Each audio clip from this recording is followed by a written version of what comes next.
In Rome, the body was not merely matter. It was a symbol, it was territory.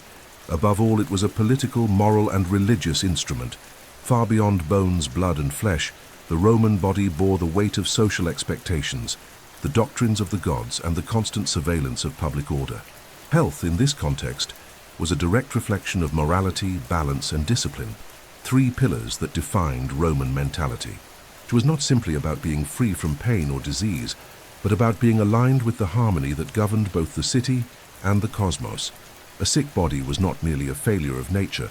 It could represent a rupture with the divine, a sign of imbalance between the individual and their social function.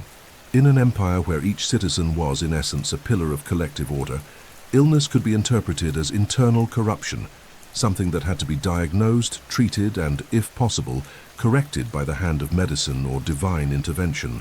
This integrated understanding of health, so deeply connected to the spirit of the Republic and later the Empire, also explains why medicine in Rome was never merely a technical science. It was first and foremost a battlefield between mysticism and empiricism, between popular superstition and the systematized knowledge of the Greeks, between healing through herbs and healing through divine favor.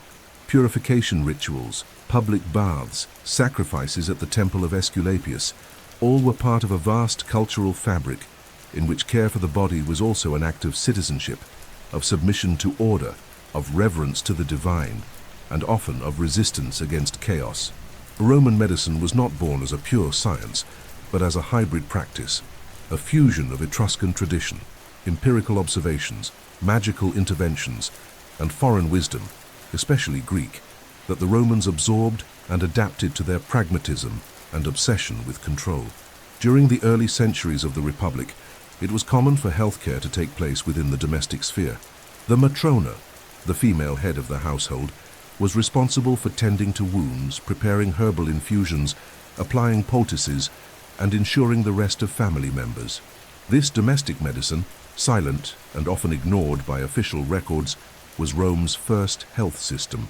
But as the city expanded, conflicts reached beyond the Italian peninsula and cultural exchanges intensified, there arose a greater need to organize medical knowledge, to separate it from improvisation and place it within the realm of technique. What had once been the privilege of women and healers began to shift to foreigners, especially Greeks, who arrived in the capital as enslaved individuals and gradually rose to become specialists in the art of healing. Thus emerged a new figure in urban life, the medicus. Initially viewed with suspicion and often associated with deceit or greed, the physician began to play an increasingly central role, especially in times of war, epidemic, or state emergency. Yet his authority was never absolute. The Roman people continued to place their trust in ancient formulas, in recipes passed down through generations, in omens, signs from the heavens, and above all, in the will of the gods. A diseased body could still be seen as one punished for its owner's sins, or for a poorly performed ritual. This belief kept medicine constantly in tension, between knowledge and mystery, between the surgeon's blade and the silence of the altar. Public health, therefore, was as much a matter of infrastructure with aqueducts, baths, and sewage systems as it was of spirituality and ritual. The Romans were engineers of the physical body, but also of the collective soul. They created cities where bathing was more than hygiene. It was part of a politics of well-being, of public morality, of the subtle surveillance the state exercised over bodies. They built temples where the sick sought healing through dreams, guided by priests and priestesses who interpreted night visions. They passed laws regulating the practice of medicine, and though limitedly, offered protection against dangerous procedures. But above all, they forged a unique perspective on the body, as a space where medicine, religion, and politics intertwined like the threads of a ceremonial toga. In this journey through the knowledge and practices of Roman medicine, we will dive into the backstage of an empire that shaped Western thought, not only through its weapons and laws, but also through its ways of understanding the body, suffering, and the hope of healing. From marble halls to battlefields, from mystical formulas to pharmacological recipes, from silent midwives to imperial court physicians, this is the story of a civilization that tried, with all its contradictions, to understand and master the most mysterious of all territories, the human body. Long before Rome had doctors, hospitals, or treatises on the body, Medical knowledge was already flourishing along the shores of the Aegean.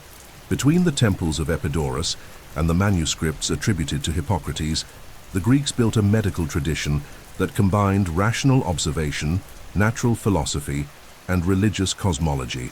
And when Rome, still an emerging power, began expanding its domains beyond the Italian peninsula, an encounter was inevitable, and a clash between the pragmatic Roman mindset and the speculative sophistication of the Greeks. In this context, medicine was more than a cultural inheritance. It became one of the deepest bridges between two worlds. Even as the Romans conquered Greek cities by force, they also absorbed, reluctantly or admiringly, the accumulated knowledge of centuries from the schools of Kos, Alexandria, and Pergamon. It was from the 3rd century before Christ that the first Greek physicians began to appear in Rome, not as honored guests, but as enslaved war captives, property of victorious generals. These enslaved doctors practiced medicine inside the homes of patricians, treating their masters, their families, and even their soldiers. Many were eventually freed and rose to prominence as central figures in the healthcare of the Roman elite. Yet their knowledge was both revered and feared. Greek medicine, with its technical terminology, philosophical language, and worldview grounded in the 4 humors, blood, phlegm, yellow bile, and black bile, clashed sharply with the more rustic Roman tradition, focused on natural remedies, domestic rituals, and the empirical wisdom of matrons and peasants. This cultural tension sparked intense debates within the Senate and among the population. Many Romans viewed Greek doctors as a threat to traditional morals, a form of intellectual decadence disguised as science. In 219 before Christ, a famous episode laid bare this conflict. The Senate nearly expelled all foreign doctors from Rome, accusing them of dangerous practices and quackery. But necessity proved stronger than prejudice. The expansion of the empire, the wounds of war, and the complexity of urban diseases forced Rome to recognize, however reluctantly, the value of Hellenic medicine. Slowly, Greek physicians ceased to be merely cultured servants and began to occupy formal roles, including military doctors and public health curators. One of the greatest symbols of this Hellenization of Roman medicine was Asclepiades of Bithynia, a Greek doctor who practiced in Rome at the end of the 2nd century before Christ. Rejecting the theory of the 4 humors, he proposed a more mechanistic view of the human body, comparing it to a system of pores and moving atoms. His treatments included diets, massages, baths, and physical exercises, a health regimen that aligned perfectly with the Roman ideal of bodily discipline and moderation. Asclepiades became so popular that many Romans considered his school superior to the Hippocratic tradition. He was one of the first to advocate for more humane treatments, emphasizing patient comfort, rejecting violent methods, and even opposing the confinement of the mentally ill, a revolutionary stance for the time. Over time, Rome ceased merely importing physicians and began to absorb the very structure of Greek medical schools. Treatises were translated, libraries filled with Hippocratic texts, and new doctors were trained in Latin, although Greek remained the scholarly language of medicine. A curious phenomenon emerged. Roman medicine became essentially Greek in theory, but wrapped in a Latin practical and administrative veneer. This fusion produced a hybrid model where Greek scientific logic was applied with Roman organizational rigor, especially in the military field, during imperial campaigns, and in the care of gladiators. Another monumental figure in this exchange was Claudius Galenus, born in Pergamon in the 2nd century after Christ. Although he lived and wrote during the imperial era, Galen represents the pinnacle of Greco-Roman medicine. A disciple of the Hippocratic schools, he synthesized centuries of medical knowledge into treatises that would become the standard for over 1,000 years. Galen served as the official doctor to gladiators and later to the imperial court, attending Emperor Marcus Aurelius himself. His texts combined physiology, anatomy, pharmacology, and medical ethics, influencing not only the Roman world, but also Islamic and medieval medicine. His prestige only confirms an already established reality. Without Greece, Rome would not have had a systematized medicine. Through Galen, Hellenic knowledge was canonized, Romanized, and eternalized. This process of Hellenization did not occur without resistance. Many conservative Romans continued to prefer local healers, family recipes, and superstitious formulas. Others embraced foreign medical science with fervor, seeing in it a symbol of sophistication and progress. The result was a rich and contradictory mosaic. Healing temples coexisted with private clinics, midwives worked alongside licensed doctors, and homemade potions were prescribed beside complex ointments. Far from being a weakness, this plurality made Roman medicine remarkably resilient and adaptable. Therefore, when we speak of medicine in Rome, we speak of a medicine with a Greek accent, Eastern foundations, and dressed in a Latin toga. A medicine that healed wounds with wine and vinegar, that operated without anesthesia, but with precision, that balanced the humors of the body and the humors of the city. A medicine born from cultural conflict, yet transformed into one of the most enduring pillars of Roman legacy. For in the end, what Rome always did better than any other ancient civilization was to turn what belonged to others into something of its own and eternal. In Rome, being a doctor was not synonymous with automatic respect. The profession, which today evokes prestige and scientific authority, occupied an ambiguous space within the Roman social hierarchy. Between the 3rd century before Christ and the 3rd century after Christ, the physician was at once an essential figure and a target of distrust. His presence was necessary in the homes of patricians, on military campaigns, in gladiatorial arenas, and in public baths.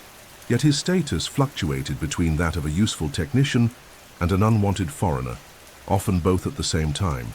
This was because medicine, though vital, was seen as a servile activity, appropriate for educated slaves or freedmen, but unworthy of a full citizen, let alone a senator. The true Roman, it was said, should fight, govern and build, not apply poultices or dissect bodies. Indeed, the majority of doctors during the Republican period were of foreign origin, especially Greek. Many arrived as prisoners of war or were purchased as property by Roman families. These slave doctors, often more educated than their masters, found in the practice of medicine a path to social advancement. Once freed, they could open clinics, treat the public, write treatises, and even train disciples. Yet even free doctors bore the stigma of intellectual servitude. They served the bodies of other men, touched wounds, dealt with excrement, bled patients. They were useful, but not pure. This ambiguity is visible even in Roman language. The term fo, medicus, though technical, was rarely used with reverence. Authors like Pliny the Elder and Cato the Censor openly expressed disdain for foreign medicine, suggesting that many Greek doctors were mercenaries disguised as sages. Still, there existed an internal hierarchy among physicians themselves. At the top were the elite doctors, who served noble families and, in some cases, practiced within the imperial court. These professionals, like the famed Galen, could attain considerable prestige, accumulate wealth, and even influence political decisions. Below them were the military doctors, generally more respected for their practical roles on campaign, treating wounds, amputating limbs, and keeping the army operational. Further down were the urban healers, itinerant doctors, often without formal training, who offered remedies in public squares, early predecessors of elixir peddlers. And at the base were the poin midwives, folk healers, and sorcerers, whose practices mixed empirical knowledge with magic and oral tradition. These last were tolerated or persecuted, depending on the mood of the authorities and the success of their interventions. Medical practice in Rome was thus fragmented. There were doctors specialized in eyes, teeth, bones, or women's diseases. There were doctors for gladiators, who developed rapid recovery techniques for men wounded in violent combat, a field that demanded surgical precision and life-or-death decisions under extreme pressure. There were also doctors assigned to public baths, who worked in thermae and bathhouses as health consultants, and of course the military doctors, whose experience with physical trauma enriched anatomical and therapeutic knowledge, even without access to formal human dissection. Despite this variety of roles, Roman doctors were not protected by professional orders like those of modern medicine. There was little official regulation until the late Empire, which allowed charlatans and impostors to flourish. To stand out, many doctors published treatises, performed public demonstrations, or sought the patronage of influential families. Success in the profession depended as much on technical skill as on the ability to navigate the intricate social labyrinths of Rome. A doctor who misdiagnosed could be disgraced, but one who cured a senator could achieve immediate fame.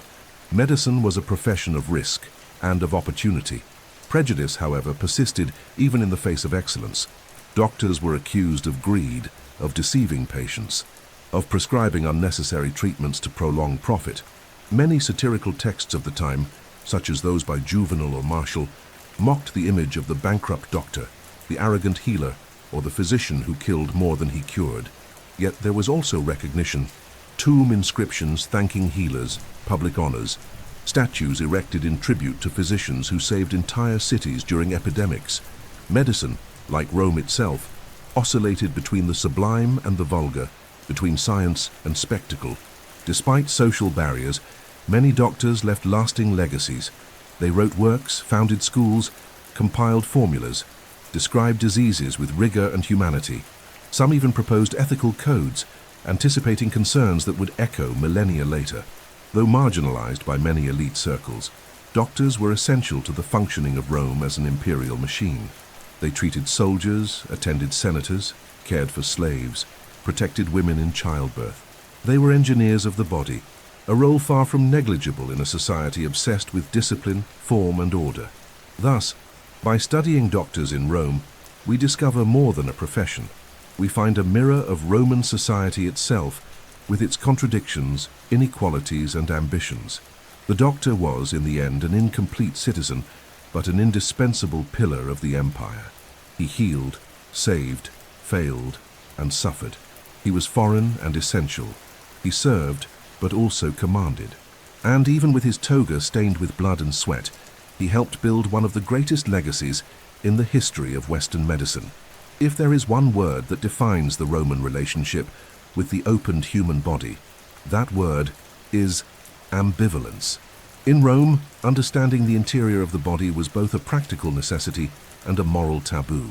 Human dissection was strongly discouraged, if not officially prohibited, throughout most of classical antiquity, due to both religious and cultural reasons. The human body, even after death, was considered inviolable, especially when it belonged to a free citizen. To open cadavers was seen as an act of disrespect, worthy of barbarians or foreign cults. Yet this limitation did not prevent the Romans from developing a remarkably effective surgical medicine, not through theory, but through our direct experience in the field, particularly in the most extreme environments, the battlefields and the gladiatorial arenas. In the military, war forced the medical gaze to penetrate living flesh. It was there, amid exposed tendons, open fractures, and wounds from spears, that military doctors accumulated their anatomical knowledge. This was not a cold academic or systematized knowledge. It was born of blood, desperation, and repetition.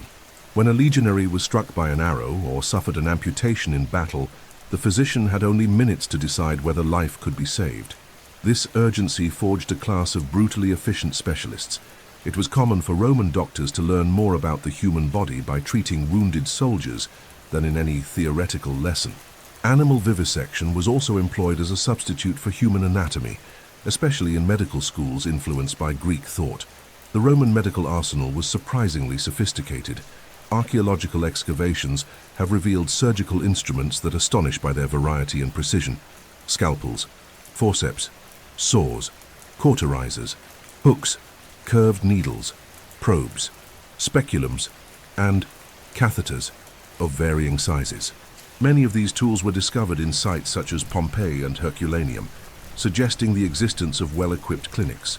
The Romans mastered techniques such as abscess drainage, fracture treatment with splints, removal of foreign bodies, tooth extraction, circumcision, cataract surgery, and even anal and gynecological procedures. Without modern anesthesia, pain relief depended on natural sedatives, such as opium, mandrake, and concentrated wine, administered before incision. The patient remained conscious, restrained, and endured the pain with courage or fainted during the process.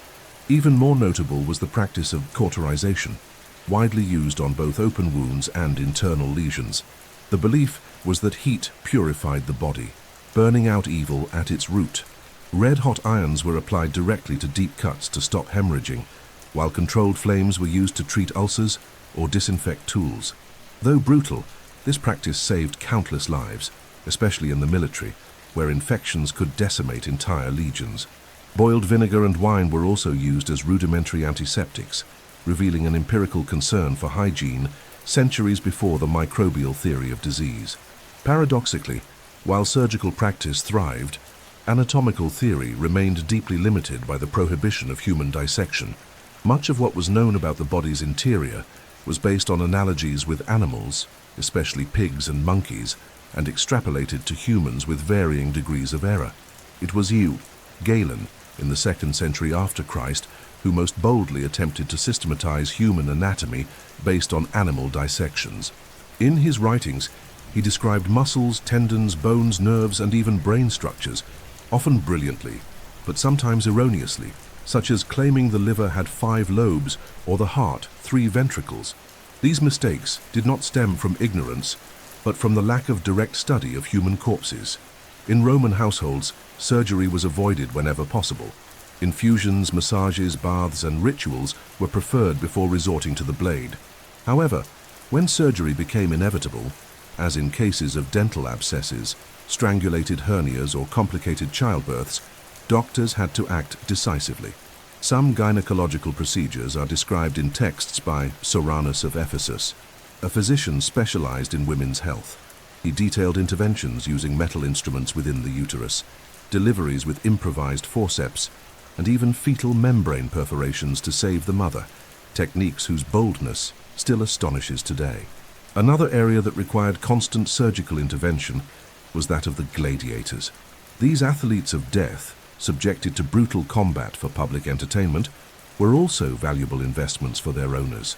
Therefore, they employed specialized trauma physicians, skilled in treating deep cuts, exposed fractures, dislocations, and thoracic bleeding. Quick recovery was essential for returning to the arena. These doctors, although socially inferior, were treated as highly important figures within the gladiatorial schools, and their anatomical expertise was envied by many of their urban elite colleagues. There was also a ritualistic and symbolic aspect to Roman surgery. Opening a body meant breaking a sacred barrier. For this reason, many doctors offered prayers before surgery, invoking gods such as Aesculapius or Silas to guide their hands. The blood spilled was not only biological, it was spiritual. Surgery thus became a moment of metaphysical tension, the instant in which man dared to challenge the divine by attempting to restore bodily order through iron and fire. In the end, the paradox of Roman surgery is that of a medicine both powerful and limited, daring and incomplete. They mastered technique, but lacked deep internal knowledge. They saved lives but erred in diagnoses due to the absence of direct observation. Still, it was thanks to this medicine of war, of arena, and of emergency that Rome forged a resilient collective body, one capable of sustaining the greatest empire of antiquity. Every sharpened scalpel, every red-hot cauterizer, every bone reset amid screams and prayers helped build one of the most impressive surgical legacies in Western history. A legacy where science still groped in the dark, but whose hands already knew what to do in the presence of open flesh, even without ever having stared directly into death. In ancient Rome, knowledge was not merely a matter of understanding, it was a matter of power, and few domains reveal this more clearly than the medicine practiced by women. Midwives, healers, herbalists, and wise women played a fundamental role in the daily life of the empire for centuries, and yet, paradoxically, they were silenced in official records, marginalized by medical elites, and persecuted by religious and political authorities. They understood the rhythms of the female body, the cycles of fertility, the perils of childbirth, the secrets of herbs, and the rituals of healing, but were rarely permitted to write, teach, or formalize their wisdom. Still, even in the silence of households, in the alleys of the suburbs, or in the groves beyond the city walls, the echo of female knowledge persisted, sustaining a parallel, ancestral medicine deeply rooted in lived experience. The most common figure among these women was the midwife or obstetrix, or present at all levels of society, from rural villages to patrician households. They performed far more than deliveries. They diagnosed gynecological conditions, cared for newborns, administered rudimentary contraceptives, and, in extreme cases, even performed abortions. The Roman midwife was not merely a birthing assistant, she was the guardian of the threshold between life and death. She could read bodily signs, identify fetal positions, use oils, ointments, bandages, and improvised forceps. She mastered recipes mixing vinegar, honey, and herbs like silphium, myrrh, artemisia, and belladonna, all known for their contraceptive or abortive properties. Her knowledge was empirical, passed from woman to woman, forged through generations of silent, resilient practice.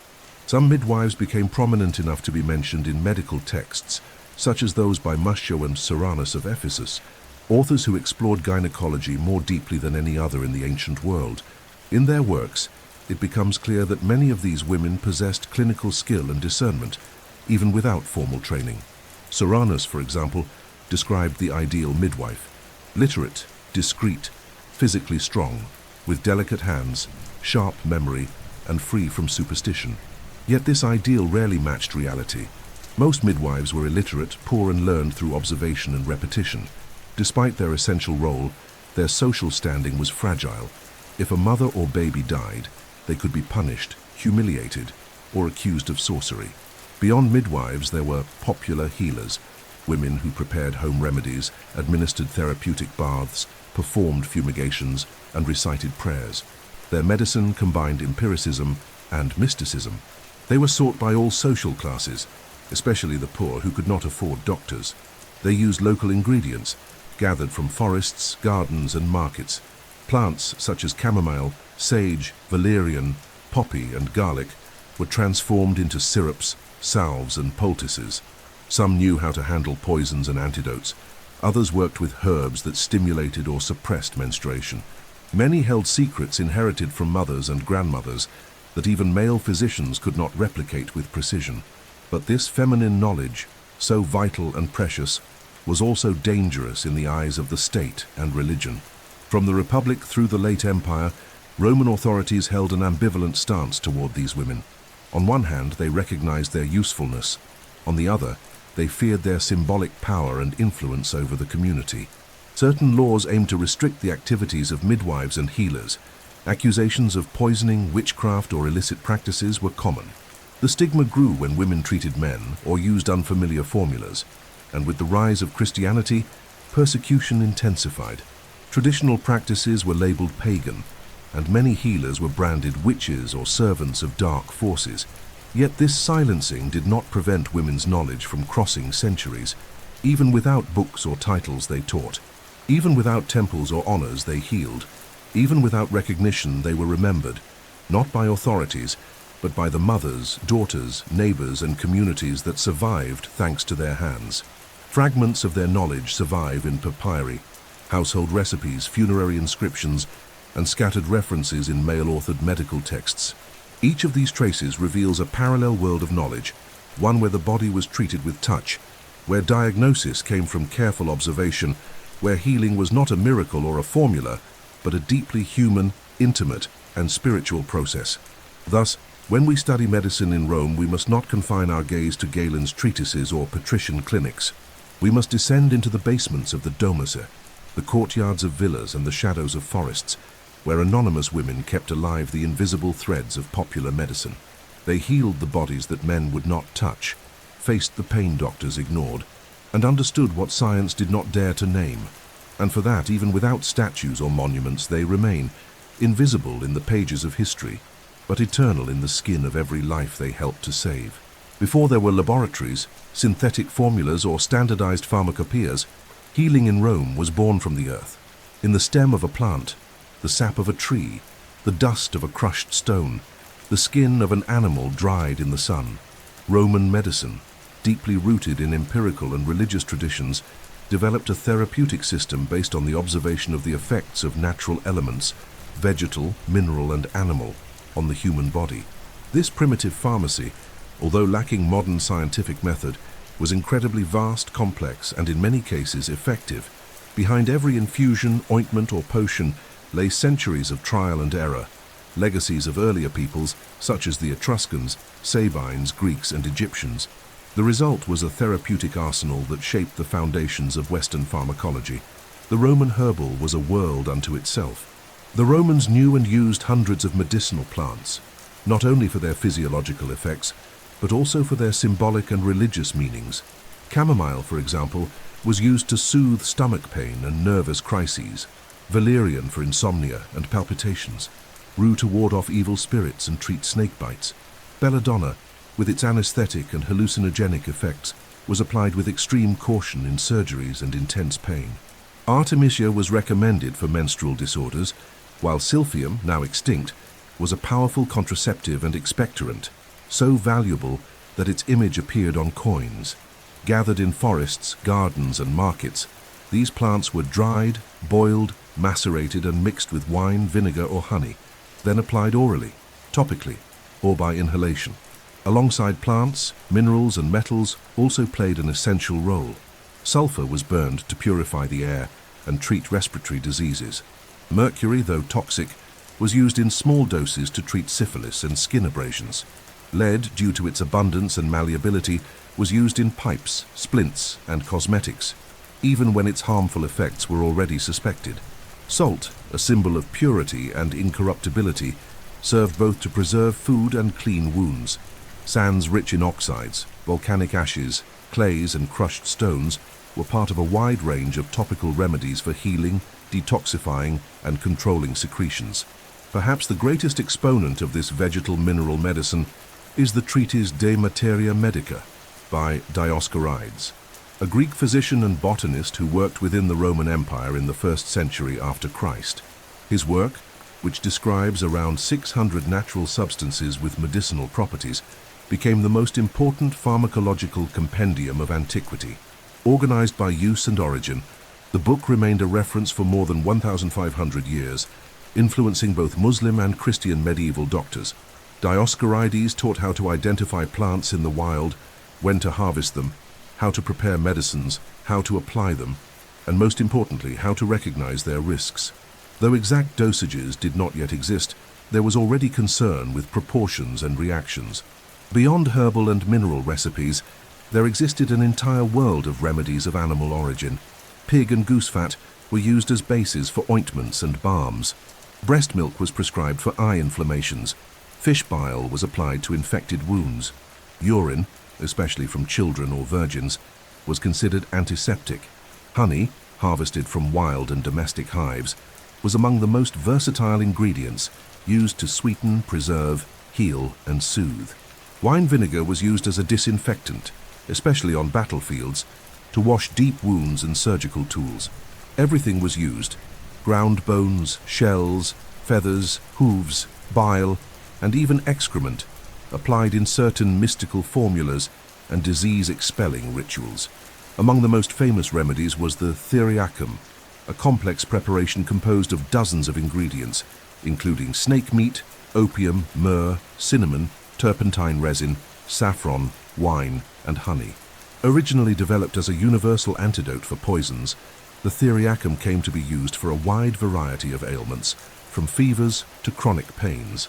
Its preparation was ritualistic, often accompanied by prayers and specific procedures. Renowned physicians like Galen refined its formulas, and emperors such as Nero and Marcus Aurelius consumed it regularly, believing it granted them vigor, immunity, and longevity.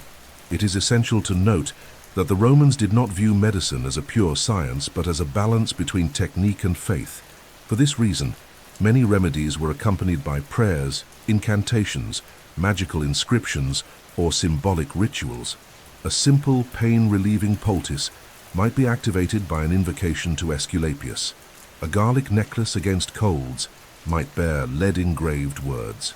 The boundary between medicine and amulet was blurred, and yet it worked, whether through the pharmacological agents or the power of placebo, which healers already intuitively understood.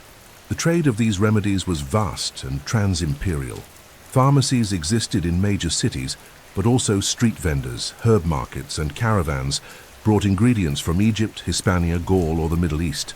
Some products, like Arabian incense or Nubian myrrh, were highly sought after by both physicians and priests.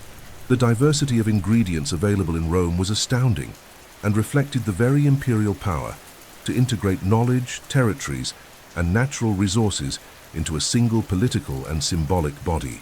Thus, the world of medicine in Rome reveals more than just healing practices. It reveals a therapeutic cosmology where nature, spirituality, and human experience were intertwined. Each plant harvested, each stone ground. Each whispered word over a potion was part of a millennia-old tradition of care. And even without microscopes or laboratories, these men and women knew that healing often lies not only in the substance, but in the intention, the memory, the gesture, and the faith that accompanies its use. Rome therefore not only built roads and temples, it also built a universe of remedies where the empire of nature bent to the empire of man. In ancient Rome, medicine did not walk alone. It walked hand in hand with the gods. Long before diagnoses, treatments, or surgical interventions were discussed, the average Roman looked to the heavens, to omens, to sanctuaries. Illness was often perceived as a spiritual imbalance, a divine punishment, or the presence of an invisible force corrupting body and soul. Thus, healing needed to be more than physical. It had to be sacred. It was in this context that the healing temples emerged, true spiritual hospitals, where crowds sought relief not only for bodily pain, but also for sins, anguish, and their deepest fears. And among all the names invoked, none was more revered than Aesculapius, the god of medicine. The story of Aesculapius or Asclepius, as known to the Greeks, fuses myth and faith. Son of Apollo, he was said to have learned the secrets of healing from the centaur Chiron, and became so skilled that he could restore the dead to life. For this, he was struck down by Jupiter's thunderbolt. After death, he was elevated to divine status, becoming patron of medicine and regeneration. His temples, called Asclepia, spread throughout the Hellenistic world and found fertile ground in Roman soil. One of the most famous was located on Tiber Island, in the heart of Rome, where thousands of the sick would leave offerings, inscribe thank you plaques, and sleep in hopes of receiving a revelatory dream. This practice was known as incubatio. Patients would sleep within the temple, awaiting a dream in which the god would reveal the cause of their illness or the path to healing. The ritual was meticulously guided by the priests and priestesses of the temple. Upon arrival, the patient underwent purification through baths and fasting, offered sacrifices, typically roosters, goats, or incense, and was then led to a sacred dormitory, the abaton, where they rested in silence. The space was filled with symbols, serpents, sacred to Aesculapius and associated with renewal, glided freely between the columns. Statues of the god with his staff, wrapped in a snake, adorned the corridors, creating an atmosphere both sacred and therapeutic. In the silence of the night, among chants and the haze of burning herbs, the devotee sought, in the unconscious or the divine, the key to their healing. These temples did not replace physicians, but coexisted with them. Often, the Medicis themselves would recommend a visit to the sanctuary after a conventional treatment failed. In some cases, they even acted as advisors within the temples, combining technique with faith. Healing was understood as a multidimensional process, where the touch of the god added to the effects of herbs, ointments, diets, and rituals. Archaeological records from these temples reveal thousands of ex votos, small figurines or reliefs representing healed body parts, eyes, legs, wombs, hearts, livers, left as offerings after recovery. These objects are not only testaments of faith, but sacred medical charts, votive maps of the anatomy of hope. Other gods were also invoked in the battle against illness. Saluspo, goddess of public health, embodied the stability of both body and city, worshipped in collective rites, especially during times of plague. Febris, goddess of fevers, received offerings in her own temples in attempts to soothe the fever like a living entity. Angerona, silent and obscure, was invoked in cases of unexplained pain or diseases that defied physicians. The Roman pantheon did not see the body as an isolated machine, but as a reflection of the cosmos, and every illness had something cosmic, something spiritual, something that needed appeasing, not merely treating. During epidemic outbreaks, such as the Antonine Plague in the 2nd century after Christ, recourse to the gods intensified. Processions were organized, public sacrifices held, statues of healing gods carried through the streets, and even the Senate consulted the Sibylline books, ancient prophetic texts that advised on proper ritual responses. In such moments, religious medicine became a tool of social cohesion. Healing a patient was also healing the city. Disease was a public enemy, and faith a legitimate weapon. In some cases, healing temples served as improvised quarantines or housed the ill in separate wings, the rudimentary seeds of what we might today call spiritual hospitals. This bond between medicine and religion was not limited to paganism. With the rise of Christianity, many healing rituals were reinterpreted or absorbed. Saints like Cosmas and Damian, patrons of medicine, came to occupy the role once held by Aesculapius. Sacred touch, the use of relics, pilgrimages, and miracles took on a new face, but retained the same essence, healing as a divine gift. Even in times of emerging rationalism, medicine never entirely broke free from spirituality. After all, human suffering always posed questions science alone could not answer. Therefore, when we look at the Roman healing temples, we see more than religious spaces. We see theaters of hope, sanctuaries for the incurable, territories where the science of the body and the faith of the soul met, and sometimes merged. There was no shame in seeking the god before the doctor, or the doctor after the god. Both knew that in the Rome of the living, healing was always a pact between men and gods, and that without such a pact, no remedy would ever be enough. If Roman history teaches us anything with brutal clarity, it is that not even the most disciplined legions, the tallest walls, or the mightiest gods could stop the blind fury of epidemics. Across the centuries, the Eternal City and its vast empire were struck by devastating outbreaks that challenged public order, the authority of rulers, and the very continuity of civilization. Collective diseases did not distinguish class, age, or province. They spread through the roads Rome had built, the ports that connected its markets, and the battlefields where men bled and died.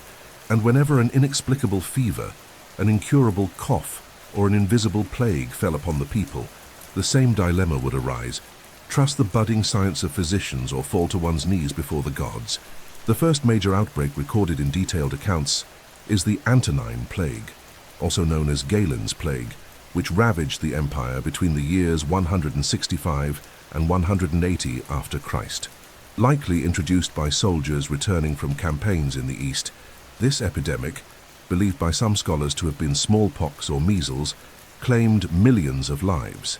Contemporary sources report that in Rome, up to 2,000 people died each day. The city collapsed. The baths were closed, markets silenced, public spas shut down, and the funeral pyres lit up the night like torches of death.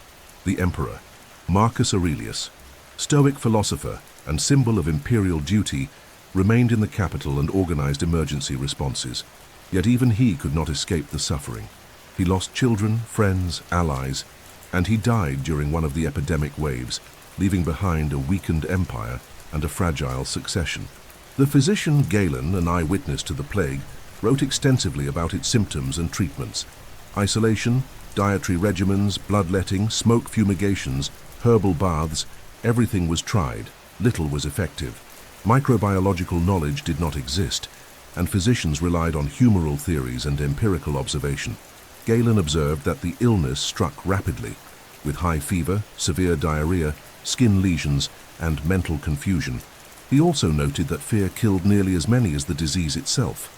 Social panic destabilized entire neighborhoods, broke contracts, suspended weddings, provoked suicides. The plague in Rome was not merely a health crisis, it was a wound at the heart of the empire. Another devastating outbreak was the plague of Cyprian. Between the years 249 and 262 after Christ, during the reigns of emperors Decius and later Valerian. This new calamity, possibly caused by Ebola or a viral hemorrhagic fever, struck the empire with even greater intensity. The bishop, Cyprian of Carthage, from whom the plague takes its name, left harrowing accounts. Corpses rotted in the streets, entire families died inside their homes, and no one dared to bury the dead. In some cities, the number of the deceased outnumbered the living. Harvests went uncollected, garrisons abandoned their posts, borders were left unguarded. The plague ignited revolts, heresies, religious persecutions, and a profound questioning of imperial legitimacy. The impact of epidemics in Rome went far beyond immediate deaths. Plagues tested the limits of urban infrastructure, the sewer systems, the aqueducts, and the supply of food and water. They exposed flaws in the centralized political model and the fragility of official medicine. Often the people turned instead to carve folk healers, to key healing temples, or to the newly emerging Christian leaders who became known for caring for the abandoned sick.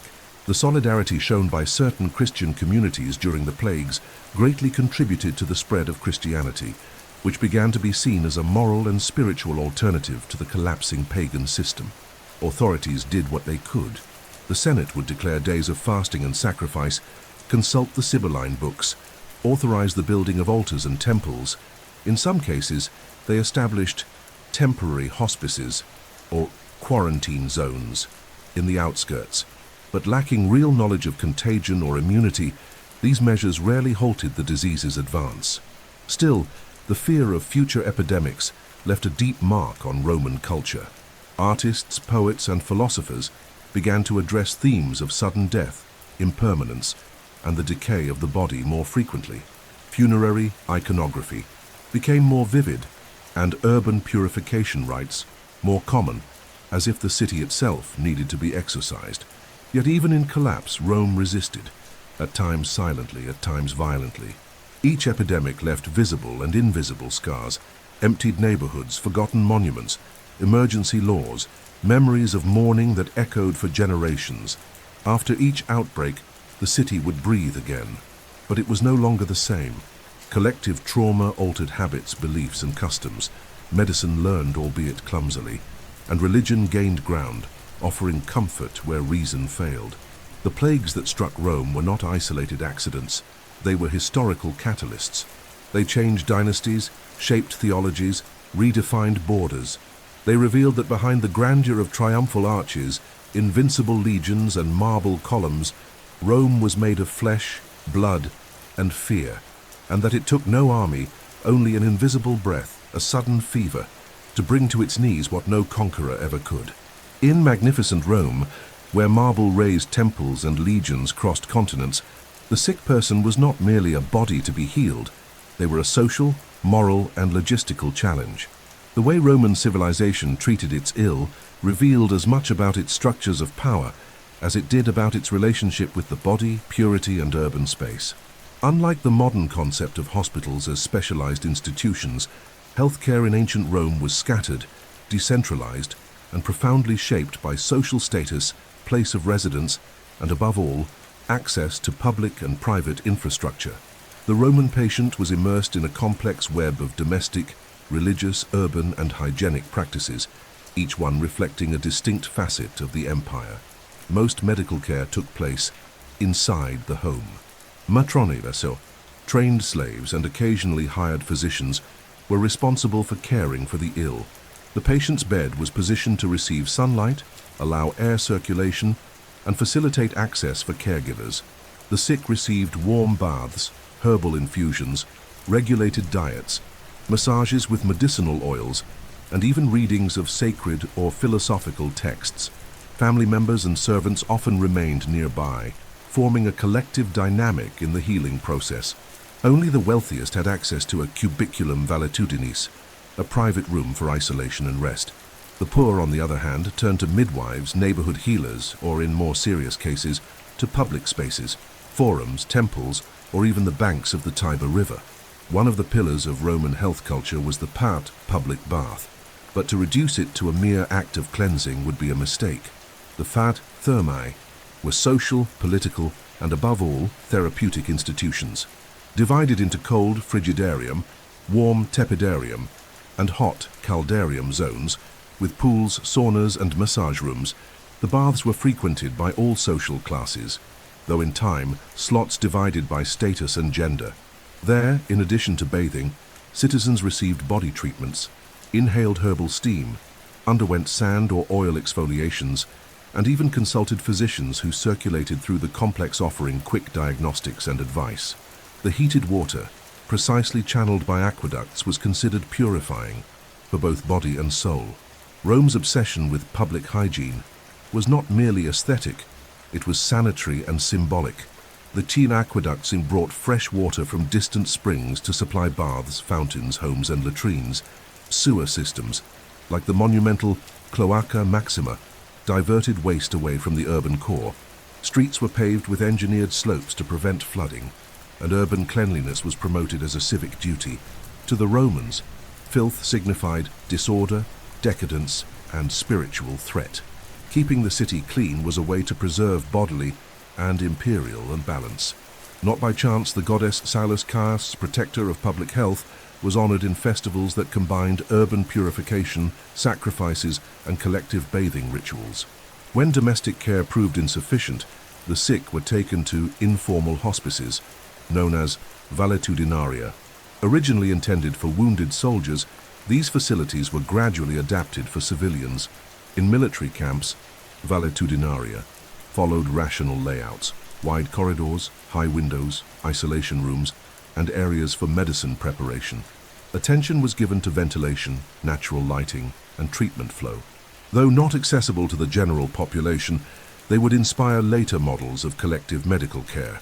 Some temples and guilds also maintained similar structures, with small infirmaries for sick members. Still, the vast majority of the ill, especially the poor, had no formal support. They slept in the open, lay on temple steps, sought shelter under bridges, and depended on neighbors' charity or priests' compassion. In many cases, informal communities of chronically ill, rejected, or incurable individuals formed at the city's edges, outside the walls. Leprosy, tuberculosis, and other visible diseases triggered social repulsion, fear of contagion, and exile. Their fate was cruel. In a city that took pride in its perfect statues, athletic bodies, and immortal heroes, there was rarely space for bodies that were deformed or weakened. Yet despite this inequality, Roman medical thought upheld the ideal of a harmonious and balanced body. Attention to diet, regular exercise, control of bodily humors, and moderate indulgence in food and pleasures were seen as guarantees of longevity. Authors like Cato the Elder prescribed home remedies using vinegar, cabbage, garlic, and wine, while more erudite physicians recommended hygiene routines, emotional restraint, and frequent bathing. Health was not merely the absence of disease, it was a lifestyle, an aesthetic of discipline. A good citizen cared for his body as he cared for his home and his city. The image of the Roman patient is thus multifaceted. It is the patrician treated by Galen in the quiet of a palace. It is the recovering legionary in a valetudinarium of Germania. It is the poor woman who turns to a midwife's wisdom in the outskirts of Trastevere. It is the elderly man lying alone on a temple staircase. Each of them, in their vulnerability, reveals a fundamental truth about Rome. Behind the strength of the imperial eagles was an empire of bodies, fragile, mortal, imperfect, and it was in this tension between glory and illness, between stone and flesh, that Rome forged its unique way of caring for it or ignoring its sick. No empire can survive if its soldiers are not healed, and Rome, perhaps more than any other civilization of antiquity, understood this with surgical precision. At the heart of the Roman war machine were not only shields, spears, and strategies, but also physicians, first aid tools, and an impressive capacity to organize the care of war-mutilated bodies. Roman military medicine was a silent but vital gear in the maintenance of legions that crossed continents, built fortresses, and imposed the Pax Romana. Without it, Rome's glory would have bled out into exhaustion. With it, thousands of lives were saved, thousands of soldiers returned to the battlefield, and a wounded body ceased to be a burden. It became a logistical project. From the 1st century before Christ, under the command of generals such as Gaius Marius and later Julius Caesar, Rome instituted regimental medical practices that, although rudimentary by modern standards, were extraordinary for their time. Each Roman legion, comprising approximately 5,000 men, included a medical team of medici ordinari, assisted by attendants, stretcher-bearers, and trained slaves. There were also the capsari, in charge of carrying bags with first aid materials, bandages, tweezers, vinegar, wine, compresses, needles, and even cauterization instruments. These attendants were the front line of care on the battlefield, administering treatment often amid a storm of arrows and spears. The number one priority was to stop the bleeding. The Romans already understood, even without knowledge of blood vessels or coagulation, that blood loss was the wounded warrior's greatest enemy. They used ligatures, compresses soaked in vinegar or hot oil, and when necessary, red-hot cauterizing tools to seal open vessels. Deep wounds were washed with boiling water, sutured with organic threads, or sewn with curved needles. Fractures were immobilized with wooden splints wrapped in cloth or leather, and dislocations were reset by direct manipulation. In extreme cases, amputations were performed, and surprisingly, with respectable survival rates for the time. All of this was done with the patient awake, screaming or biting down on leather straps, anesthetized only by pain and courage.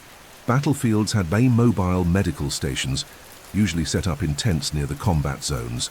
There, doctors would assess the wounded and decide who could return to the fight with a bandage, who needed to be evacuated, and who should be left to die. It was a harsh, strategic, and objective form of medicine. Saving the individual was important, but preserving the legion was even more so. The wounded who were evacuated were transported to valetudinaria, permanent military hospitals in long-term camps, especially along the empire's frontiers, in Germania, Britannia, Dacia, and North Africa.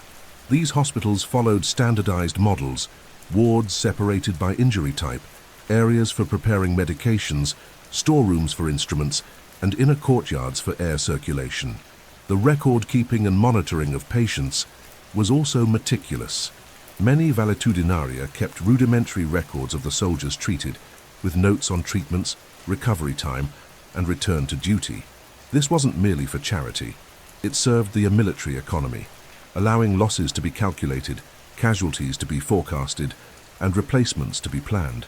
A soldier's recovery was an investment, and this pragmatic mindset explains why, even on distant campaigns, Rome never deployed without physicians among its logistical officers. There were also physicians specialized in certain types of wounds. For instance, those who treated gladiators, many of whom also worked with elite troops. They mastered the art of suturing clean cuts, extracting weapon fragments, realigning dislocated bones, and handling chest punctures.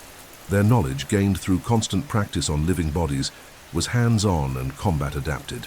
These doctors learned not in academies, but in the blood of the arena, and their experience often surpassed that of urban doctors trained in theory, but detached from trauma. Another key aspect of military medicine was prevention. Generals like Caesar and Trajan promoted basic hygiene practices in camps, latrines located away from water sources, organized waste disposal, parasite and lice control, regular soldier inspections. These were simple but effective practices that dramatically reduced outbreaks of dysentery, typhus, and other infectious diseases. Life on campaign was harsh, but Rome understood that a sick army was a defeated army, and treated collective health with the same seriousness it gave to military drills. The presence of doctors in the legions was not merely a convenience, it was a declaration of civilization. Rome did not abandon its wounded like the barbarian tribes. Rome cared, healed, and reintegrated. And by doing so, it didn't just win wars, it fostered loyalty, morale, and discipline. The soldier who knew he would be treated with dignity, even if wounded, was a soldier willing to fight with greater ferocity. Medicine, in this sense, was an invisible weapon, but no less deadly than the sword. In the end, Roman military medicine reveals the most rational, pragmatic, and effective side of the Roman system. A form of care that was not guided solely by compassion, but by a deep understanding that the soldier's body was part of the empire's body. Each restored bone, each healed wound, each life saved amid the chaos of war was, in fact, another brick in the fortress of Rome. An empire of conquest but also of healing. If Hippocrates was the symbolic father of rational medicine, Galen of Pergamon was the architect of its monumental cathedral. Born in the year 129 after Christ, in the prosperous city of Pergamon in Asia Minor, Galen grew up in a privileged environment surrounded by philosophical schools, temples, and libraries. His father, a cultured and generous architect, ensured he received an education blending logic, geometry, rhetoric, ethics, and, above all, a love for observation. From an early age, Galen demonstrated a talent for anatomy and an insatiable curiosity about the body's physiology. This hunger for knowledge would make him not only the praetorius, most celebrated physician of the Roman Empire, but also the most influential mind in Western medicine for over 1,000 years. At 28 years old, Galen began his career as a trained physician of gladiators in his native city. This was his true anatomical laboratory, He witnessed firsthand open wounds, exposed fractures, deep lacerations, and, crucially, living patients.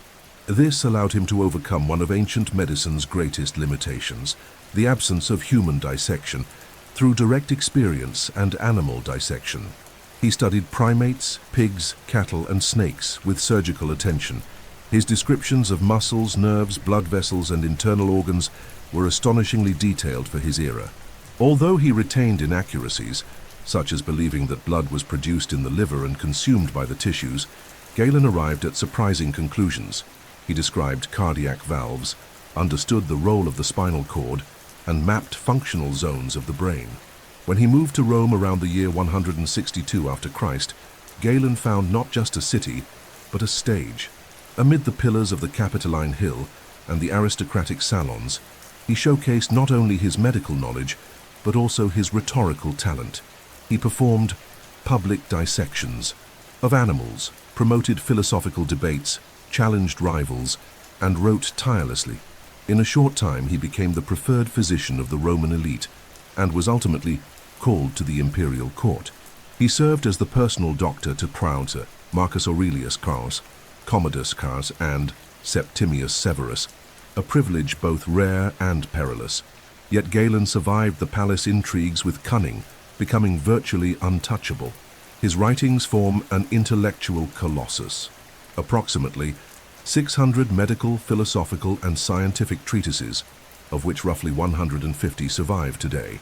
Galen did not write just for physicians, he wrote for the empire. His works combined humoral theory, anatomy, medical ethics, physiology, therapies, pharmacology, and reflections on the soul. He believed medicine must be subordinated to philosophy, since only a doctor who understood human nature in its totality, body and spirit, could truly heal. For him, the good physician was also a good man, just, discerning, virtuous. Medical practice was a rational priesthood. His theory of crasis and dyscrasis of the humours gained immense prestige. According to Galen, health was the balance of 4 bodily fluids: blood, yellow bile, black bile, and phlegm, and disease its imbalance. From this, he prescribed diets, bloodletting, emetics, exercise, baths, and elaborate pharmaceutical preparations. He also advocated clinical observation, patient history, and individualized diagnosis, a remarkably advanced stance for his time. Galen was also a systematizer. He unified and reinterpreted Hippocratic, Aristotelian, and Alexandrian medical knowledge into a coherent, didactic, and influential doctrine. His authority was such that, for over 1,000 years, from the end of antiquity through the late Middle Ages, his texts were regarded as dogma. In Byzantine, Islamic, and European medicine, Galen was the supreme reference. Physicians like Avicenna and Rhazes studied, translated, and commented on his works. Medieval universities based their medical curricula on his treatments, and those who dared to question him were often labeled heretics or charlatans. Yet Galen was not infallible. His anatomical errors, stemming from animal to human extrapolation, persisted for centuries until Andreas Vesalius, in the 16th century, confronted them through human dissections. Even so, Galen's impact was so profound that his mistakes became provisional truths, truths that sustained medicine until the scientific Renaissance. Galen's legacy transcends technique.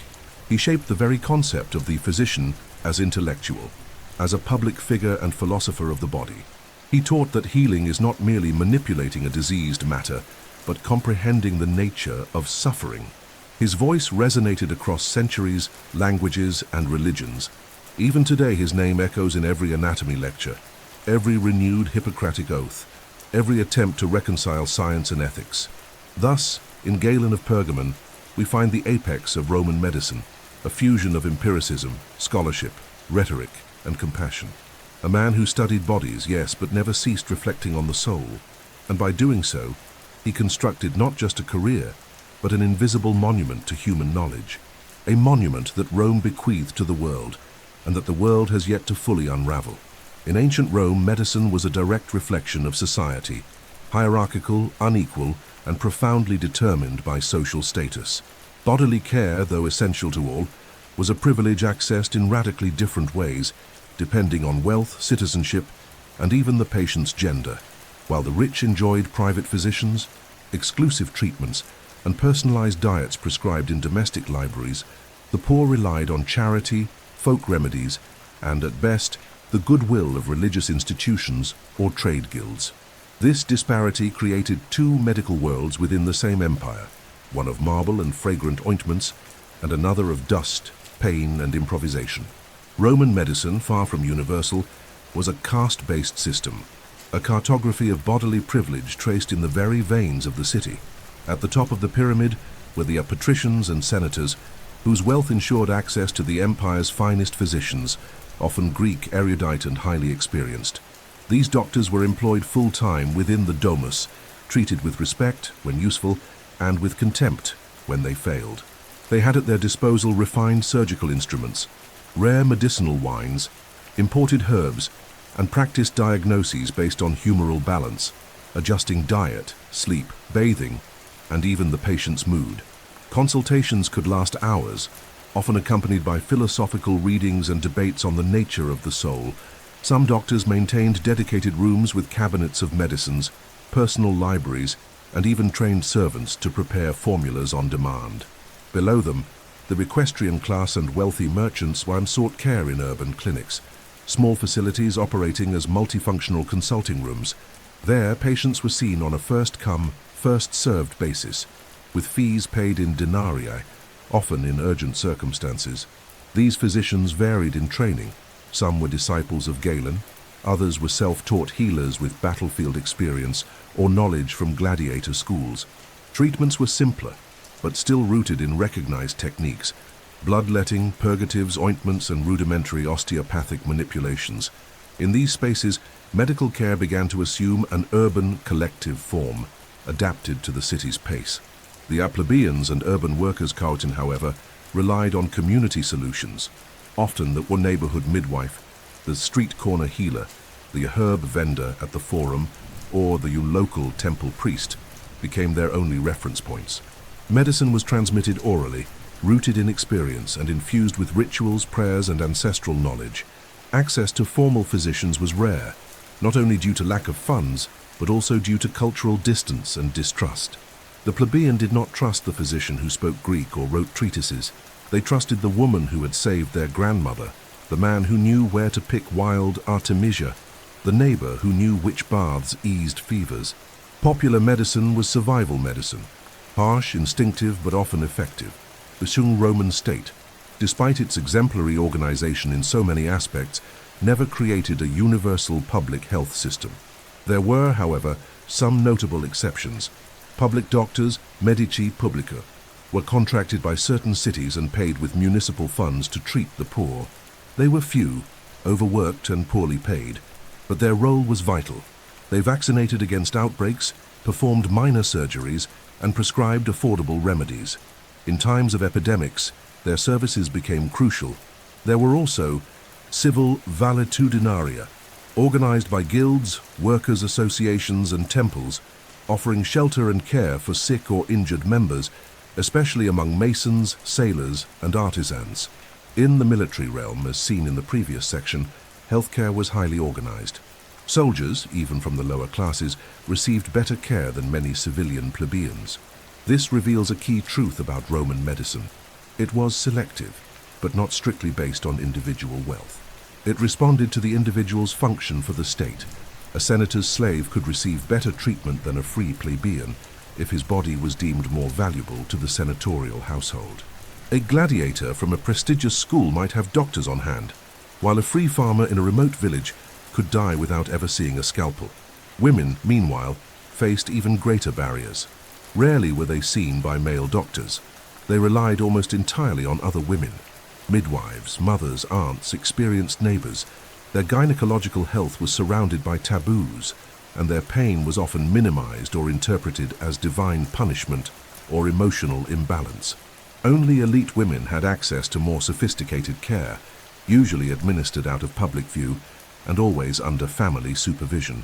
Female healers, who dared to treat men, especially with unfamiliar formulas, risked accusations of witchcraft, a danger that increased sharply with the rise of Christianity. The contrast between public and private medicine was also evident in urban spaces. The rich had private baths at home. The poor, when lucky, went to public thermae. The rich slept in isolated, well-ventilated rooms. The poor crammed into damp insulae, where disease spread like wildfire. The wealthy accessed medicinal wines perfumed with Eastern cinnamon. The poor boiled laurel leaves and prayed for a miracle. Even tombstones revealed this divide. The rich praised the cures of illustrious doctors, while the poor thanked the gods for survival, or the healer, who saved their life with roots and prayers. This division between public and private medicine was not just practical, it was symbolic. It defined who could extend life and who was expected to accept it as a sentence. It revealed the value of bodies in the imperial economy. And it foreshadowed an exclusionary model that in many ways still endures today. Behind the precision of scalpels, Galen's prescriptions, and the formulas of Theriacum, there was something more in Rome, something ancient, instinctive, invisible, a kind of knowledge not born from books, but from whispers. It was not learned in academies, but by firelight at crossroads. Roman medicine, though increasingly shaped by philosophical theories and empirical observations, never escaped the shadows of magic. It coexisted, in tension or harmony, with ancestral practices based on incantations, consecrated objects, forbidden words, and mysterious rituals. It was a parallel form of medicine that did not ignore the gods, but did not trust only in them. A medicine of fear and hope, where superstition was more than belief. It was shield, remedy, and rite. Amulets were everywhere. Roman children wore a bulla, a small pendant of leather or metal around the neck, meant to guard against the evil eye, envy, and sudden illness. Adults carried stones engraved with magical formulas, small bones wrapped in cloth, animal teeth-specific coins, coral fragments, Egyptian scarabs, or glass eyes. Each amulet had a specific purpose: to drive away fevers, protect the uterus, strengthen the heart, or repel nocturnal spirits. These were not decorative ornaments, they were medicinal talismans, often prepared through specific rituals and activated by whispered incantations spoken only once, under moonlight or at sunrise. Belief in the malicious gaze, yes, the fascinum, was so strong that even generals wore bronze phallic charms around their necks or mounted them on their chariots. The phallic symbol, far from obscene, was seen as protective and purifying. Romans believed that evil could enter through the eyes, mouth, or cursed words, and so they protected their bodies with both visible and invisible symbols. Some homes had inscriptions on their doors, combining prayers to Aesculapius with commands to unwanted entities. Out disease, leave fever, may evil abandon you. The most effective remedies, they believed, combined substance, gesture, and word. Many physicians, and even the most educated, lived alongside these practices, sometimes tolerating them, sometimes actively participating. Some prescribed remedies to be taken at midnight during a waxing moon, or instructed patients to bury red cloth beneath an oak tree after applying a salve. Others recommended ingesting the ashes of scrolls containing psalms or passages from Greek tragedies. Some avoided speaking the name of a disease, believing that to name it was to summon it. Even Galen, despite his rationalism, acknowledged the power of fear, desire, and faith in the healing process. He knew that a patient who believed was often closer to recovery. Wise women and healers were the chief guardians of medical magic. They held knowledge of herbs associated with planets, stones charged with intent, purifying baths, and fumigations to cleanse sick homes. They knew when to harvest each plant, rarely under direct sunlight, often at dusk or under specific stars. Some recipes required total silence during preparation. Others had to be administered without the patient's knowledge. Blind faith was often part of the treatment, and this power made these women ambiguous figures, revered in times of need, feared and persecuted when things went wrong. Medical magic had also relied on words. There were incantations in Latin, Greek, Aramaic, and Egyptian. Many had no literal meaning, but possessed a rhythm and sound. What mattered was the mystical resonance of their utterance.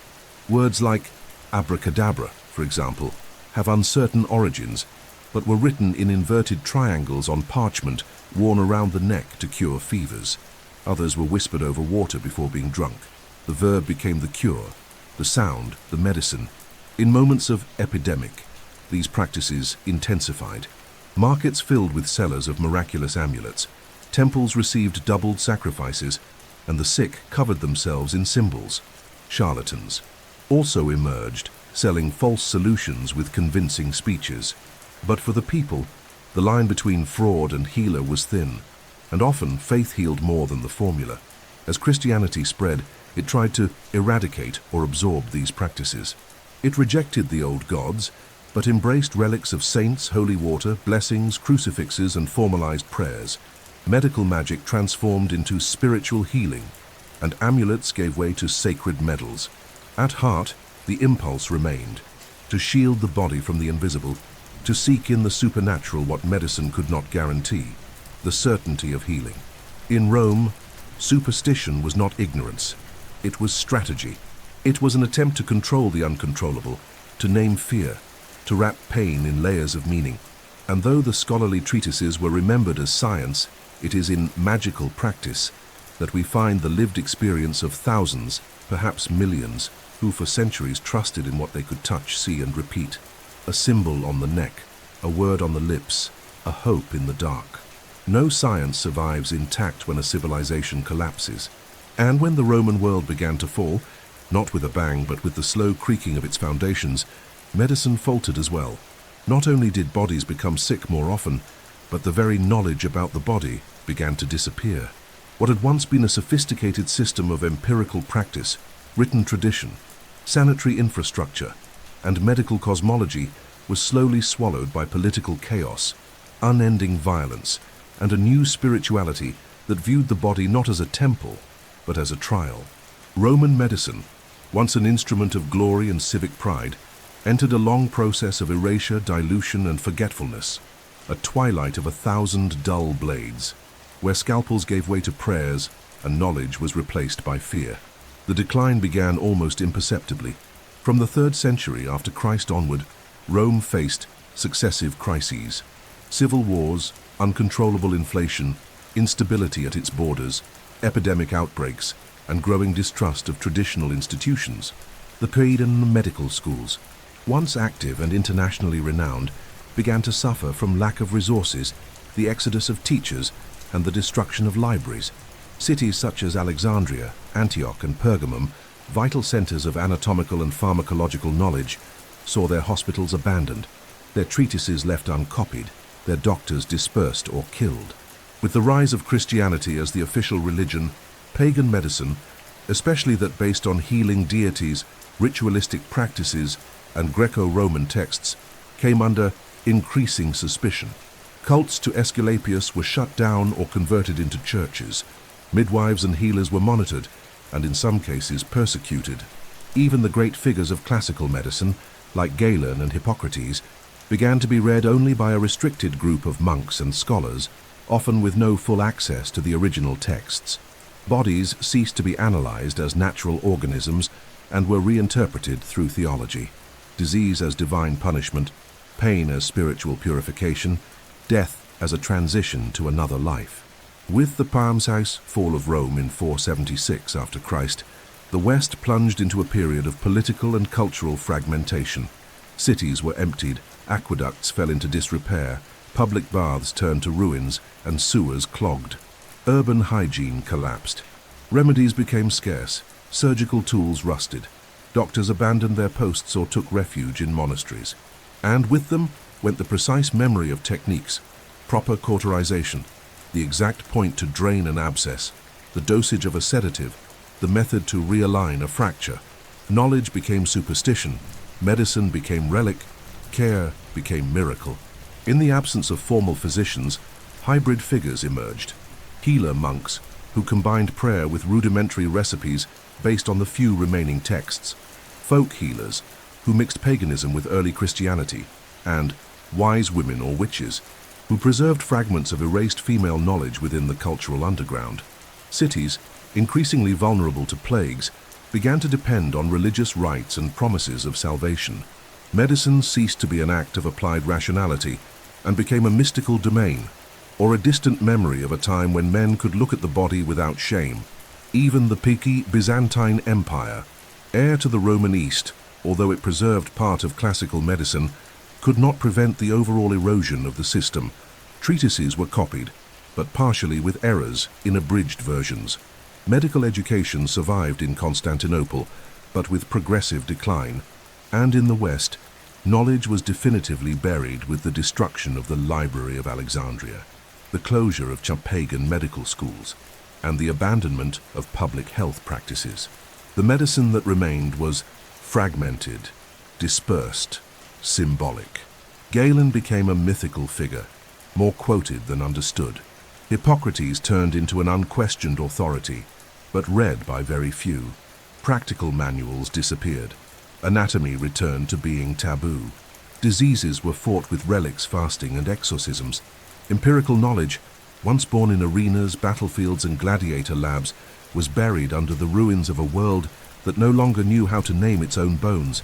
And yet, even in this desolate scenario, the seeds of knowledge did not entirely die. Stored in monasteries, protected by Arab physicians, copied by scribes, preserved in hidden parchments, some medical works survived the medieval night.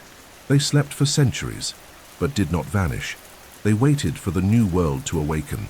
And when the Renaissance finally came, Rome still had something to say. But for a long time, the scalpel was blind, the body absent, and healing forgotten. Although Rome had fallen, its words continued to whisper through the centuries.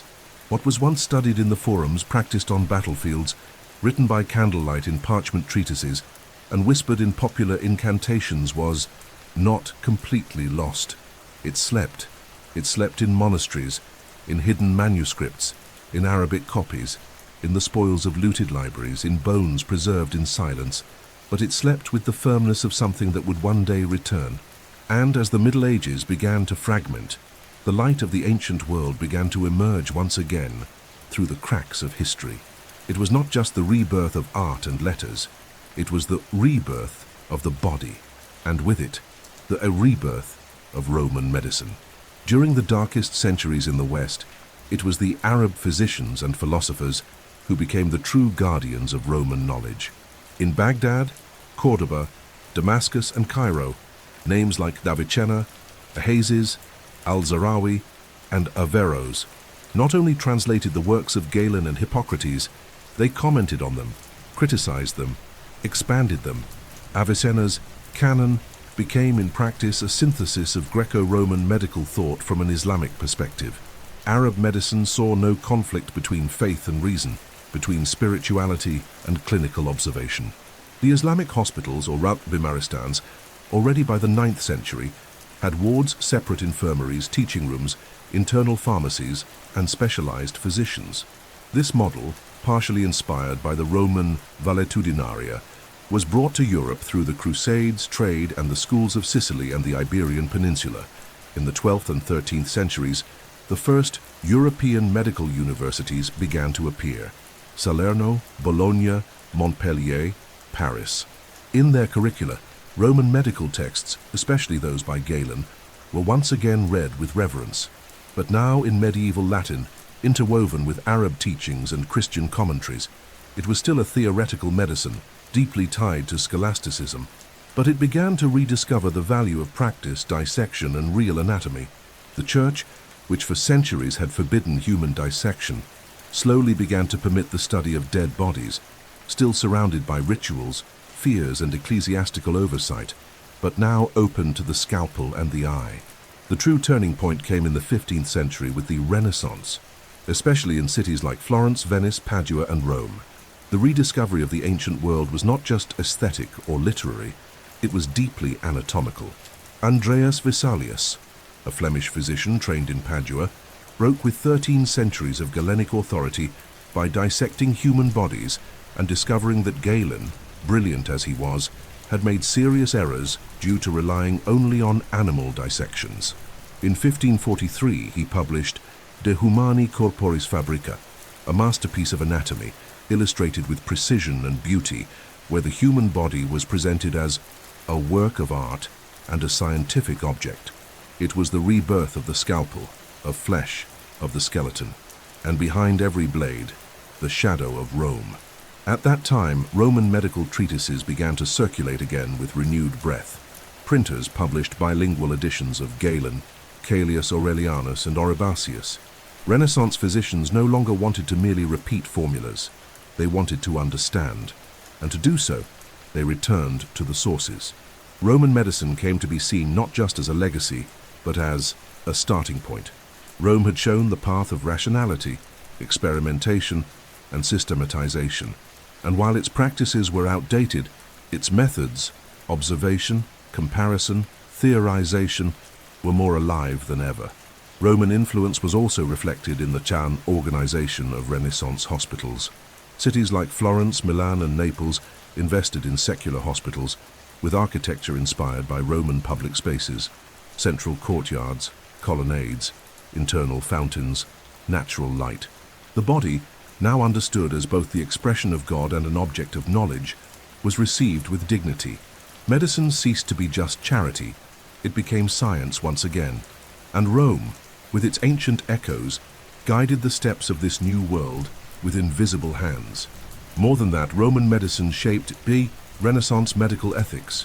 The ideal of the virtuous, wise, humanist physician, capable of navigating between science, philosophy, and compassion, was a direct inheritance of the image molded by Galen and his disciples. The Hippocratic Oath was once again recited.